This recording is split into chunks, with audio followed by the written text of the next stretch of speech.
Hello friends, आज हम लोग डिस्कस करेंगे about the breathing and exchange of gases. Breathing and exchange of gases chapter का नाम है। तो first of all we know about the breathing. Breathing है क्या? तो breathing is the exchange of O2 from atmosphere with CO2 produce by the cells is called breathing. ठीक है, क्या कहा मैंने कि exchange of O2 from atmosphere with CO2 produce by the cell is called breathing and breathing is commonly known as respiration. तो start करते हैं हम लोग breathing and exchange of gases.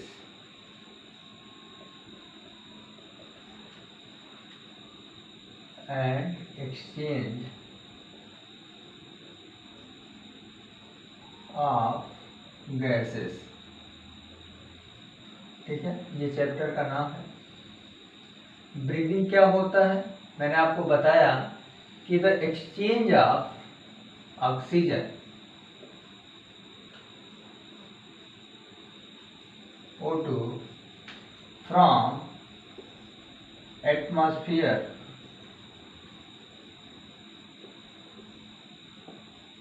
with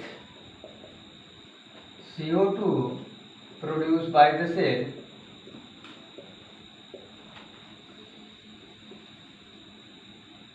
is called breathing.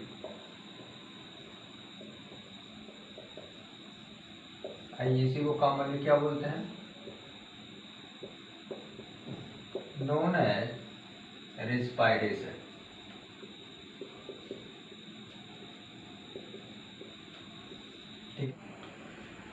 Oxygen जो utilise होती है, उपयोग होती है हमारे बॉडी में, वो इनडायरेक्टली ब्रेक डाउन होती है न्यूट्रिएंट मॉलिक्यूल्स की, सच एज ग्लूकोज, जो हमारे बॉडी को एनर्जी प्रोवाइड करती है for the performing various activities. तो बता दूं आपको कि oxygen is utilise by the organism indirectly break down of nutrient molecules like glucose and to provide the energy for performing various activities. And during this catabolic reaction CO2 is released. You know कि CO2 harmful gases है, लेकिन वो भी catabolic process के दौरान हमारे body से release होती है।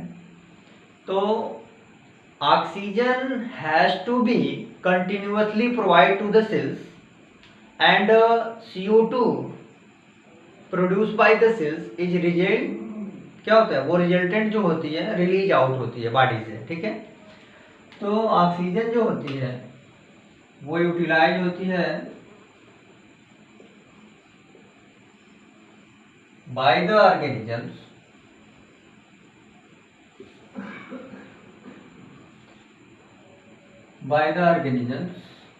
indirectly break down of nutrient molecules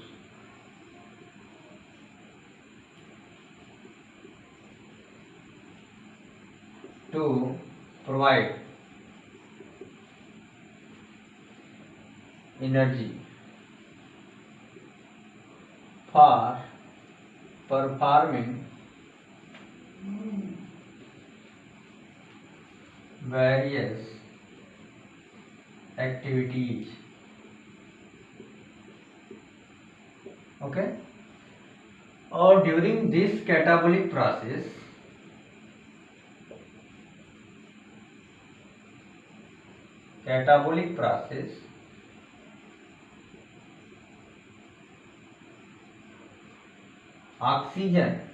carbon dioxide also release.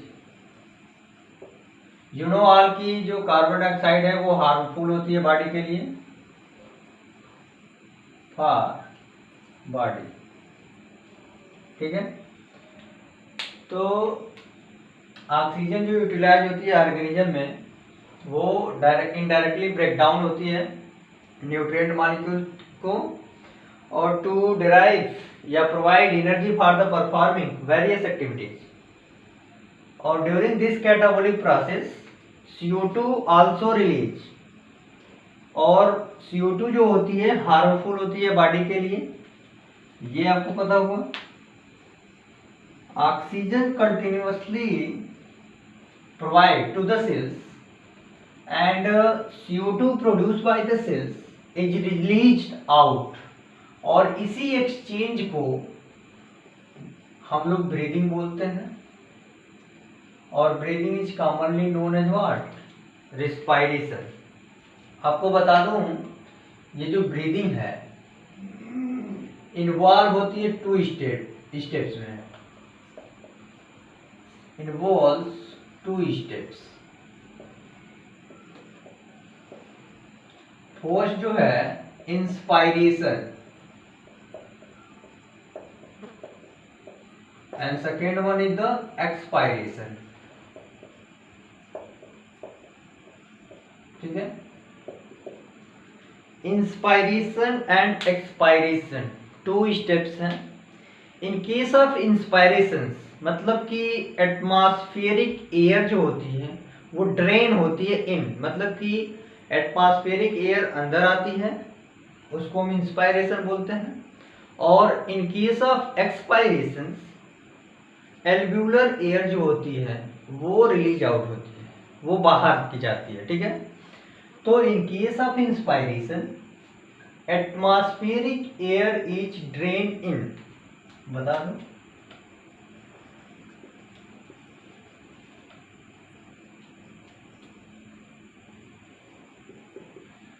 Inspiration in which atmospheric air is drained in। तो एटमॉस्फेरिक एयर जो होती है ड्रेन इन होती है, और कब होती है? जब एटमॉस्फेरिक प्रेशर जो होती है वो ज्यादा होती है with respect to intrapulmonary pressure. ठीक है, तो इंट्रापल्मोनरी प्रेशर के रिस्पेक्ट में एटमॉस्फेरिक प्रेशर क्या होती है? हाई होती है। तो atmospheric pressure, when the atmospheric pressure is higher than the intrapulmonary pressure, और उस केस में जो लंग्स में प्रेशर डेवलप होता है, नेगेटिव प्रेशर डेवलप होती है लंग्स में, तब जाके इंस्पायरेशन होता है। मतलब एटमॉस्फेरिक एयर जो होती है ड्रेन होती है अंदर। तो एटमॉस्फेरिक प्रेशर जो है हाई होता है, ये एटमॉस्फेरिक प्रेशर हाई होती है, और इंट्रापल्मोनरी प्रेशर जो होती है वो कम होता है।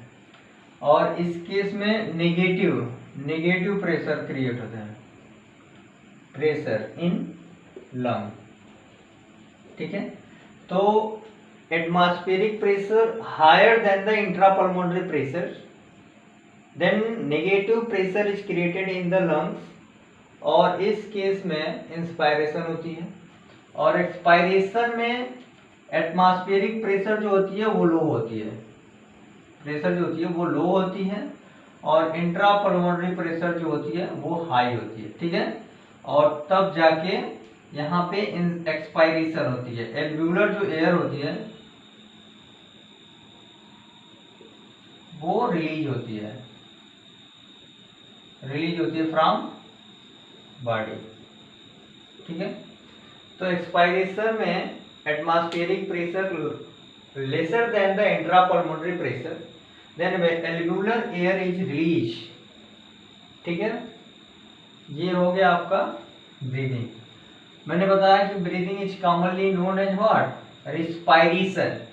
रिस्पायरेशन जो है क्वेश्चन पूछता है कि respiration is the process of, किस चीज का प्रोसेस? जैसे कि बता दूं कि पूछ देता है कि रिस्पायरेशन इज एन इंडरगोनिक या एक्सर्गोनिक। तो रिस्पायरेशन जो होती है वो एक्सर्गोनिक होती है। एक्सर्गोनिक, सॉरी, ये जो ब्रीदिंग है कॉमनली नोन एज रिस्पायरेशन, ठीक है। और रिस्पायरेशन जो है वाइटल प्रोसेस होती है। वाइटल प्रोसेस क्यों कहते हैं? क्योंकि जो रिस्पायरेशन है, जो लिविंग ऑर्गेनिज्म है, उनको जीने के लिए, मतलब कि उनको जीवित रहने के लिए रिस्पायरेशन बहुत जरूरी है, जिसके थ्रू हम लोग एनर्जी लेते हैं। और ये कैटाबोलिक प्रोसेस है।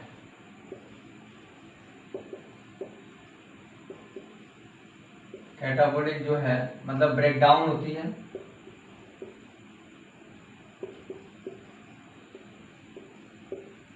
न्यूट्रिएंट मॉलिक्यूल्स की।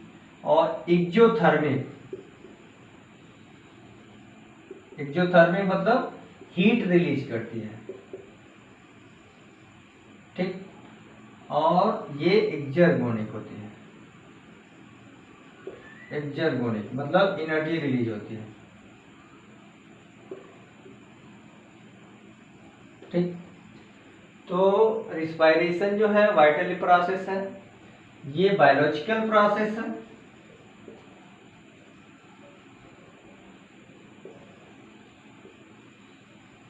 ठीक। और कैटाबोलिक प्रोसेस मतलब breakdown of nutrient molecules. Exothermic मतलब हीट रिलीज हो रही है। एक्सर्गोनिक मतलब रिलीज एनर्जी होती है। रिस्पायरेशन जो होती है वो for energy liberation. Energy liberation के लिए रिस्पायरेशन होता है, ठीक है।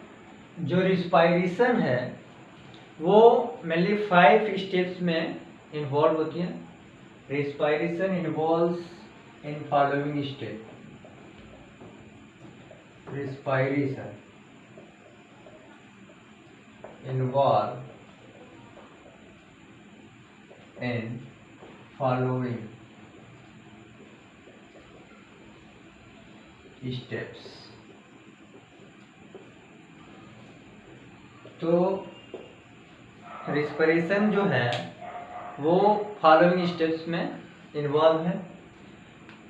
ये जो रिस्पायरेशन जो है ना, ये Latin word respire, to respire मतलब ब्रीथ टू ब्रीथ, ठीक है। ये भी आपको पता होगा कि लैटिन वर्ड रिस्पायर जो होता है वहां से होता है रिस्पायरेशन। और ब्रीदिंग के लिए टू ब्रीथ, रिस्पायर्ड मतलब टू ब्रीथ, ठीक है। तो रिस्पायरेशन जो इन्वॉल्व हो रही है इन फॉलोइंग स्टेप, क्या क्या स्टेप्स हैं मैं बता दूं आपको। मेनली 5 स्टेप्स हैं। फर्स्ट जो है ब्रीदिंग या pulmonary ventilation by which atmospheric air is drain in and CO2 rich एल्वेओलर air is release out. पहला स्टेप ये हो गया।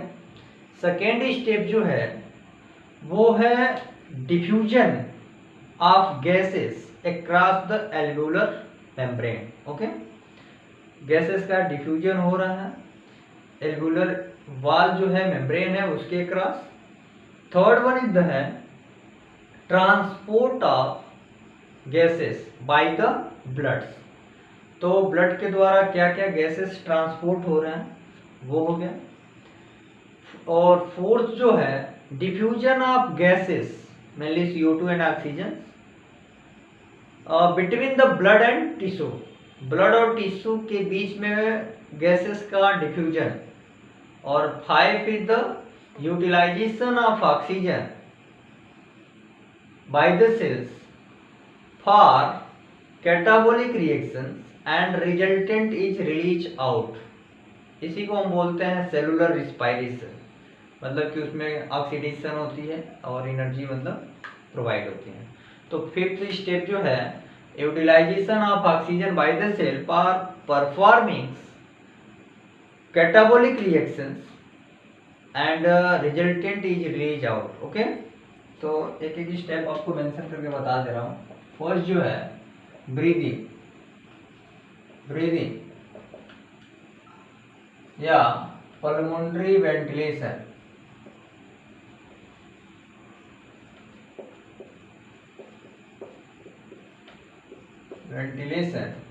by which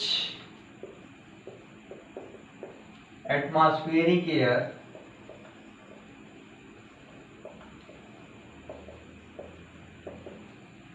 is drained in and CO2 rich alveolar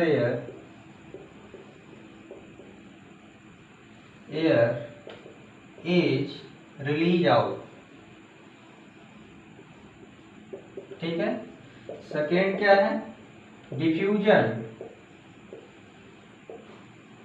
of gases across alveolar membrane. ठीक है. And third one is the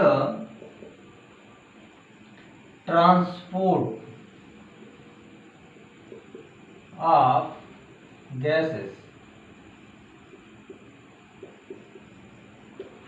by the blood. ठीक है. Fourth क्या है? Diffusion of gases between the blood and tissue. ठीक है. Fifth जो है यूटिलाइजेशन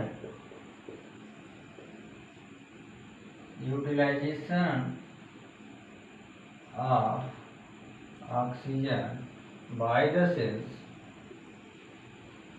फॉर कैटाबोलिक रिएक्शन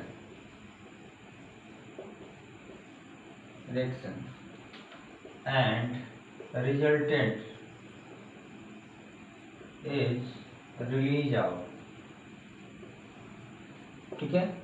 ये 5 स्टेप जो हैं उसमें रिस्पायरेशन इन्वॉल्व होते हैं. ब्रीदिंग या pulmonary ventilation by which atmospheric air is drain in and CO2 rich alveolar air is release out. Second diffusion of gases O2 CO2 gases जो हैं वो ऑक्सीजन और कार्बन डाइऑक्साइड में हम लोग डिफर करेंगे across the alveolar membrane. Third जो है transport of gases by the blood. Diffusion of gases by blood and between the blood and tissue and utilisation of oxygen by the cells for catabolic reaction and resultant is release out. अब हम लोग पढ़ेंगे respiratory organs in animals. तो अलग अलग animals में respiratory organs क्या क्या हैं वो हम लोग एक बार मेंशन कर लें, उसके बाद से हम लोग आगे बढ़ेंगे, क्योंकि कभी कभी नीट में क्वेश्चन आ जाता है तो उसको भी हम लोग ध्यान में रखते हुए आगे बढ़ेंगे. तो रिस्पायरेटरी ऑर्गन इन इनवर्टिब्रेट्स से लेकर के लोअर इनवर्टिब्रेट्स से लेकर के हायर इनवर्टिब्रेट्स और वर्टिब्रेट्स तक हम लोग मेंशन करेंगे. ठीक है. Respiratory organs in animals.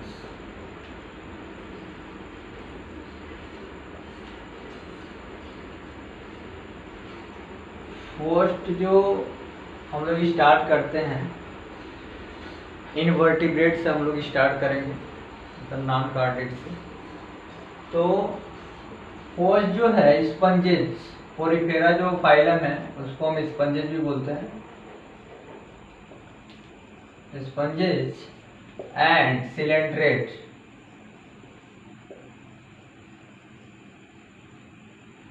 और coelenterates and flatworms.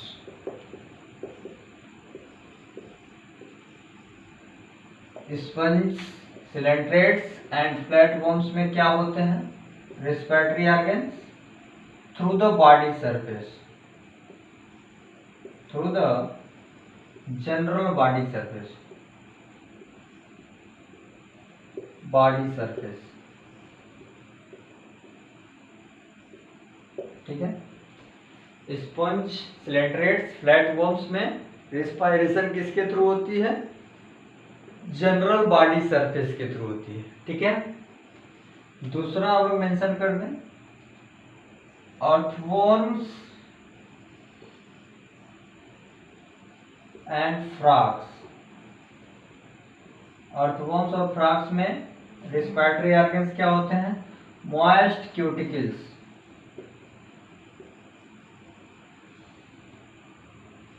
Cuticles, skin,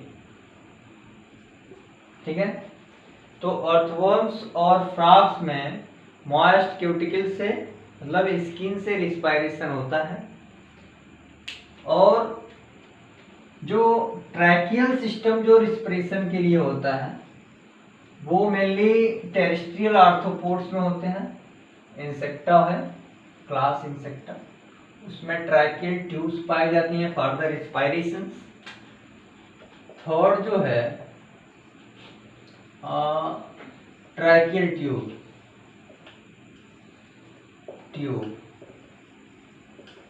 ये मोस्टली टेरेस्ट्रियल आर्थ्रोपोड, ये इंसेक्ट में, ठीक है। तो ट्रैकियल ट्यूब जो होती है रेस्पिरेटरी ऑर्गन है इन इंसेक्ट्स में। एंड फोर्थ जो है वो गिल्स, ठीक है।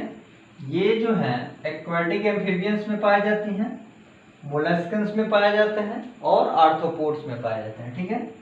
तो aquatic arthropods, molluscs and fishes,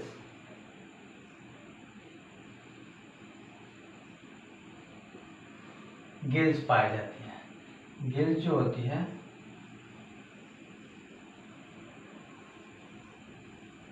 ये यहां से ऑक्सीजन सप्लाई होती है,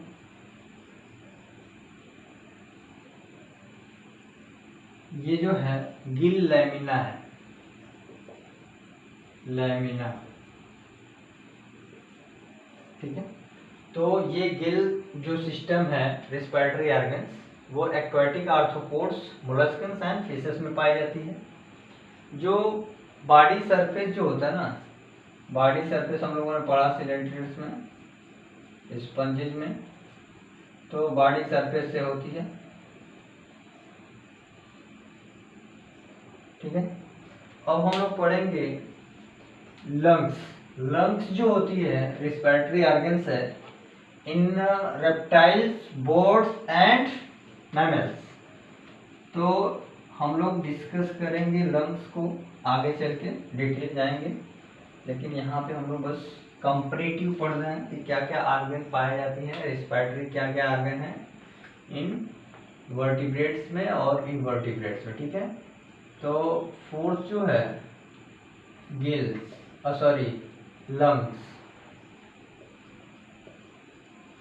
लंग्स जो होते हैं वो रेप्टाइल्स, बर्ड्स और मैमल्स, ठीक है। तो रेप्टाइल, बर्ड्स एंड मैमल्स में क्या होती है रेस्पिरेटरी ऑर्गन्स? लंग्स। तो लंग्स जो होती है for the respirations in reptile, birds and mammals. अब हम लोग आगे डिस्कस करेंगे रेस्पिरेटरी सिस्टम्स। रेस्पिरेटरी सिस्टम में हम लोग पढ़ेंगे दो कंपोनेंट्स होंगे रेस्पिरेटरी सिस्टम में, एक होगा रेस्पिरेटरी ट्रैक्ट और सेकेंड इज द लंग्स। तो रेस्पिरेटरी सिस्टम्स,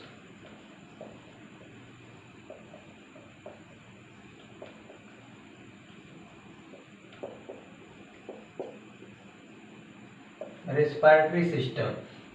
फर्स्ट जो है respiratory tract,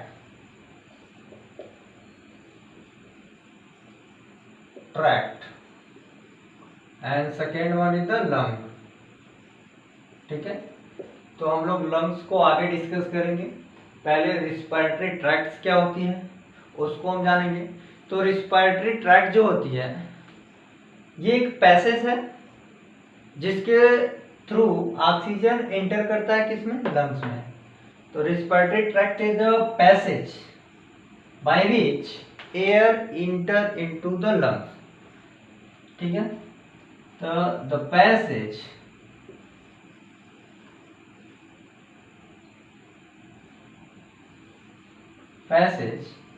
by which air enter into the lungs।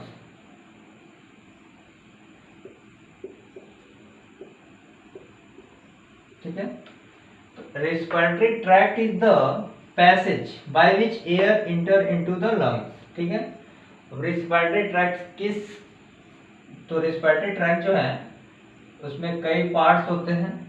कैसे कैसे एयर इंटर करता है लंग्स में, क्या क्या पैसेज हैं वो आपको बता दूं, क्या क्या कंपोनेंट्स हैं रेस्पिरेटरी ट्रैक्ट्स में। एक आउटलाइन डायग्राम के हिसाब से मैं बता दूं आपको जो रेस्पिरेटरी ट्रैक्ट है।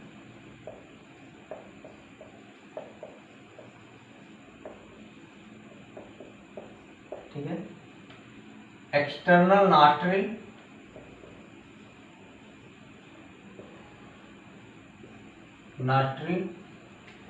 उसके बाद से नेजल चैम्बर,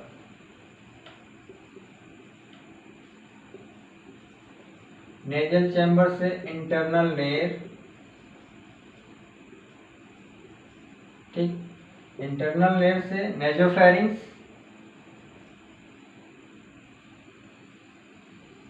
नेजोफेरिंक्स से फेरिंक्स। ठीक है, और यहां से ग्लॉटिस, ग्लॉटिस से लैरिंग्स, लैरिंग्स से ट्रैकिया, ट्रैकिया से ब्रांकियल ट्री,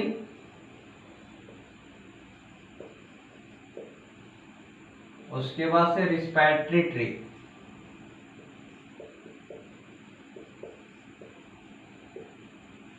ठीक है, तो ये रिस्पिरेटरी ट्रैक्ट के जो पैसेज हैं इसके थ्रू ऑक्सीजन जो होती है हमारे लंग्स में इंटर करती है। ठीक है, तो एक्सटर्नल नॉस्ट्रिल जो होती है वन पेयर ओपनिंग होती है अपर लिप के ऊपर। ठीक है, तो एक्सटर्नल नॉस्ट्रिल हो गया, नेजल चैम्बर्स हो गया, इंटरनल लेयर्स, इंटरनल लेयर से ऑक्सीजन कहाँ आती है, नेजोफेरिंक्स में, नेजोफेरिंक्स से फेरिंक्स, फेरिंक्स से ग्लॉटिस, ग्लॉटिस से लैरिंग्स, और लैरिंग्स से कहाँ आती है ट्रैकिया, ट्रैकिया से ब्रांकियल ट्री, ब्रांकियल ट्री से रिस्पिरेटरी ट्री। आगे हम बताएंगे ये जो ब्रांकियल ट्री जो होती हैं, प्राइमरी, सेकेंडरी, टर्शियरी, जो ब्रोंकस होती है, फिर ब्रोंकियल ट्री, फिर वहां से रिस्पिरेटरी ट्री में हम लोग इंटर करते हैं। ठीक है, तो जो एयर होती है वो एक्सटर्नल नॉस्ट्रिल से इंटर करती है और इस पैसेज के थ्रू कहाँ पहुंचती है, लंग्स में। ठीक है, अब हम लोग पढ़ेंगे एक बार और, अब बता दूं आपको, ये जो ब्रांकियल ट्री है यहां से लेकर ये सारे क्या हैं, कंडक्टिंग पार्ट है, कंडक्टिंग पार्ट। और रेस्पिरेटरी ट्री जो है और एल्वियोलाई वगैरह ये एक्सचेंजिंग पार्ट होते हैं।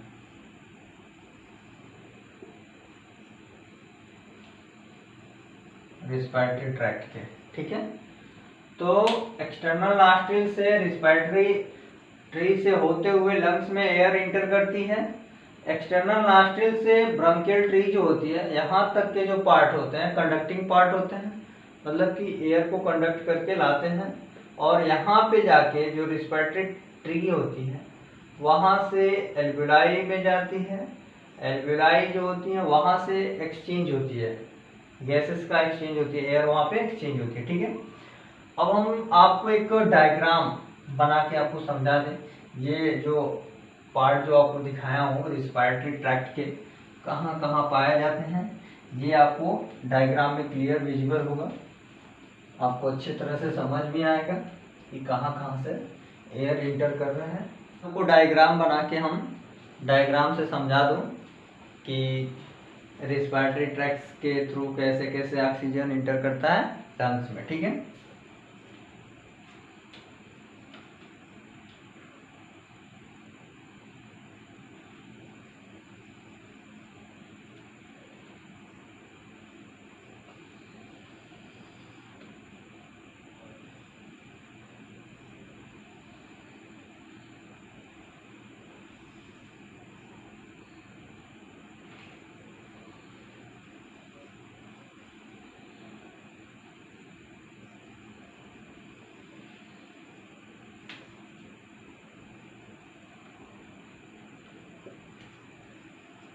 ये टंग है, टंग के पीछे जो हाइड बोन होती है पोस्टीरियर पार्ट पे हैंग डाउन होती है।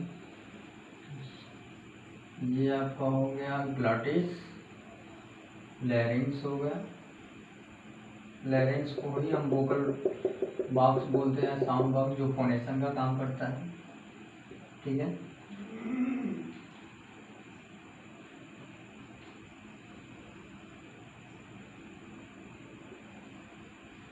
जो कार्टिलेजिनस होती है, ठीक है।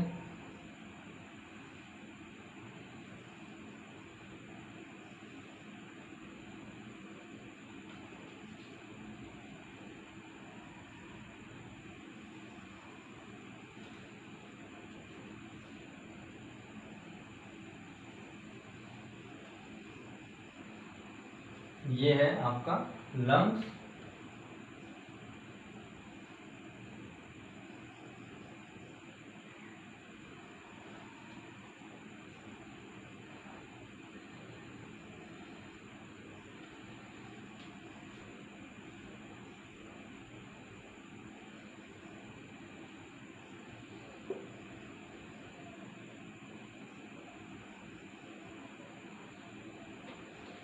ठीक है। ये जो है ऑब्लिक्यू फिशर, ये हो गया आपका हॉरिजॉन्टल फिशर, ठीक है।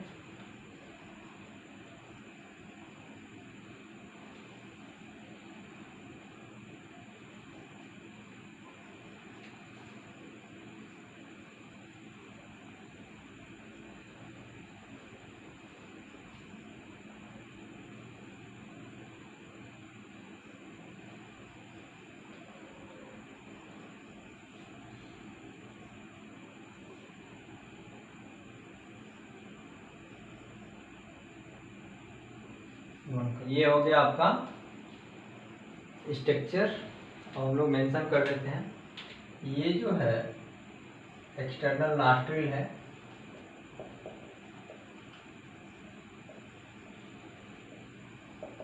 ठीक। ये नेजल चैम्बर है,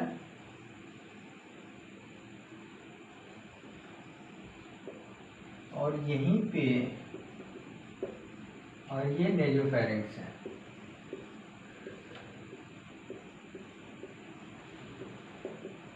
यहाँ पे वन पेयर जो ओपनिंग होती है नेजोफेरिंक्स में, उसको हम बोलते हैं यूस्टीशियन ट्यूब।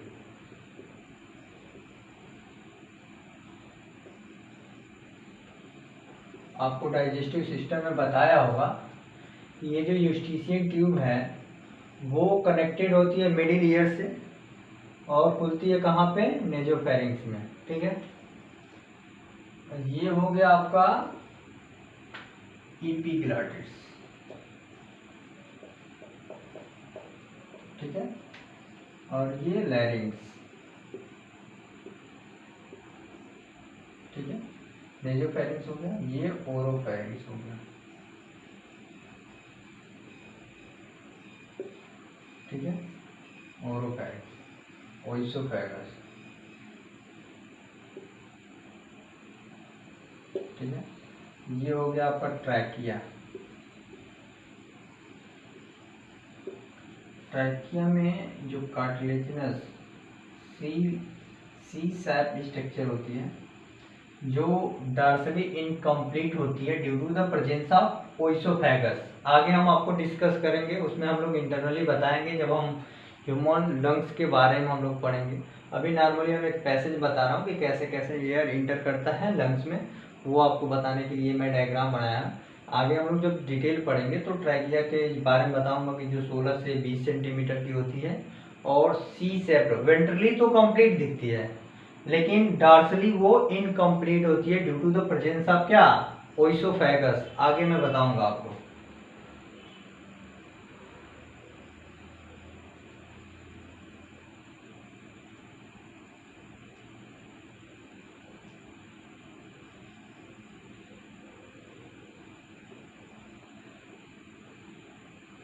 ठीक है, ये ट्रैकिया हो गया, ये वेंट्रल साइड है, बता दूं आपको। वेंट्रल साइड से ट्रैकिया जो है, जो राइट लंग्स होती है इन ह्यूमन, ये राइट लंग्स 625 ग्राम्स की होती है और लेफ्ट जो लंग है ये 575 ग्राम्स की होती है। ठीक है, जो राइट लंग्स होती है वो, उसमें 3 लोब पाए जाते हैं और ये जो है इसको हम बोलते हैं अपर लोब या एंटीरियर, अपर से एंगेज करते हैं।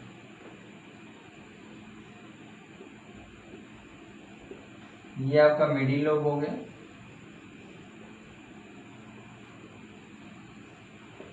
ये आपका लोअर या पोस्टीरियर। ठीक है, ये जो डिवाइड कर रहे हैं लंग्स को 3 पार्ट में, ये जो ऑब्लिक्यू फीसर है और एक हॉरिजेंटल फीसर। ऑब्लिक्यू तिरछे और ये क्या है, हॉरिजेंटल फीसर।